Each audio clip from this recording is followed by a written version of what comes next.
Greetings everyone, my name is Buck Business, and today I'll be reviewing Samurai Jack Season 5, Episode 6, XCVII. So this episode has a lot going on, and it's probably one of my favorite of the new episodes so far. As we see Ashi begin her adventure on this blimp, she sees these two creatures and they try to capture her at first, but when she tells them that she's trying to find Jack, they inform her of their past and how Jack helped these four-legged creatures essentially from slavery. So she's told that they're at a location where she could potentially find Jack, so she jumps off of the blimp in midair. She throws her sickle to have a safer landing.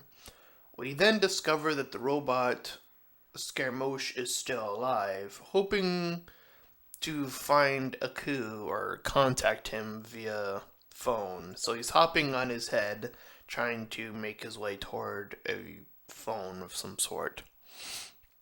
Anyways, we see that as she's hiding from the bug-like creatures as they pass by her, then she moves onward and she bumps into these tall-like creatures with bows that live in the mountain area. They were guarding this magical portal, and Jack freed them rather than take that portal, which I think would have sent him back, I believe is what they were referring to. So Jack, we see now, was selfless back then and would take that sacrifice. The robot Scaramouche made it to the pier, and he's trying to get on this boat, but he was denied these two previous times by trying to hide in a lady, which didn't work, and trying to hide in a dog, which also didn't work. But he gets in the third time. And he meets this other creature, which he calls a certain name, and if you've seen the episode, I'm sure you know what I'm referring to. But let's just say he had some choice words for this one creature. So as she keeps moving, and as she eventually enters this rave-like area, which is where this picture is from, and again, when she mentions Jack, they start to sing for Jack, and she joins in the little musical dance, I guess, and then afterwards we see this small creature at some point, either before or after this transformation, but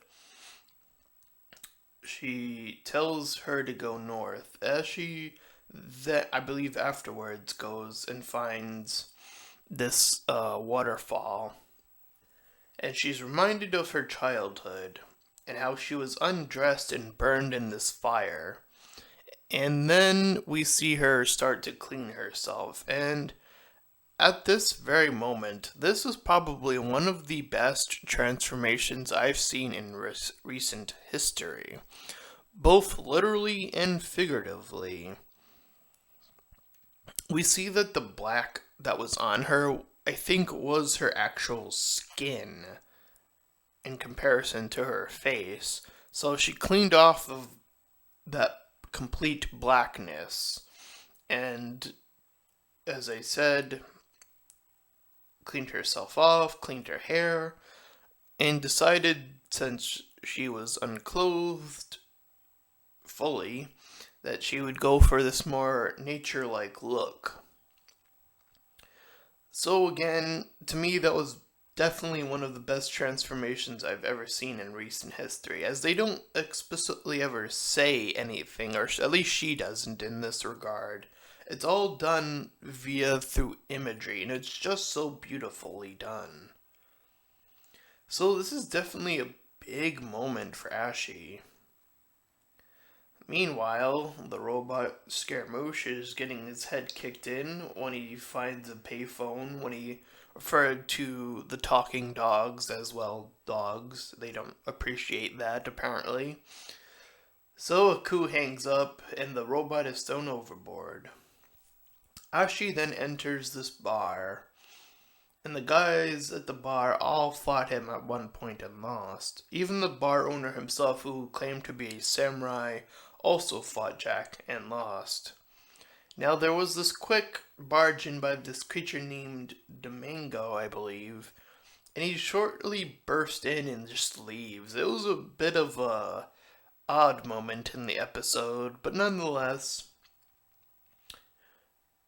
No, this is when she gets told to go north by the strange creature after. Sorry, I apologize. She gets told to go north after she goes through the bar by the small creature hiding in the woods. Anyways, she goes to see Jack, and she does actually see him. We see that he's surrounded by the green samurai, which I guess technically wasn't an illusion after all. I mean, she does see this green samurai, the one we've been seeing throughout the season. So Jack is getting ready to commit seppuku, and as she's trying to now fight with the Green Warrior, as these four other ghost-like figures are just sort of floating about behind Jack as he's contemplating whether or not to do this or not. So we have a fighting scene where she's trying to fight off this green samurai while also trying to convince Jack that what he's been doing throughout his entire life has been worth sticking around to continue the fight.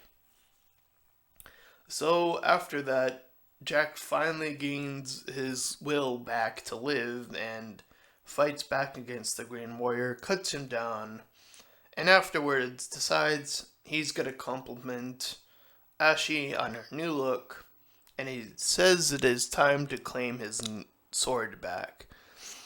Like I said, a lot happens in this episode with only one fight, and the rest of it is just Ashi's journey throughout, hearing all these tales of Jack and figuring out more and more how much of a hero Jack was in the past, while then transforming herself, completing her arc within 2 episodes and just doing it so beautifully.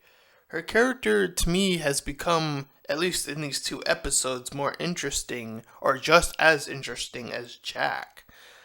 So, really, really good job. Probably one of my favorite episodes. I would say the only random bit was that one creature just sort of barging in that bar for whatever reason. It was a bit odd. But other than that, I really liked seeing this journey and all of those flashbacks. It was just really, really done, and I can't wait to see what happens next. So with that being said, if you liked this review, please feel free to like, comment, and subscribe. And until next time, farewell, everyone.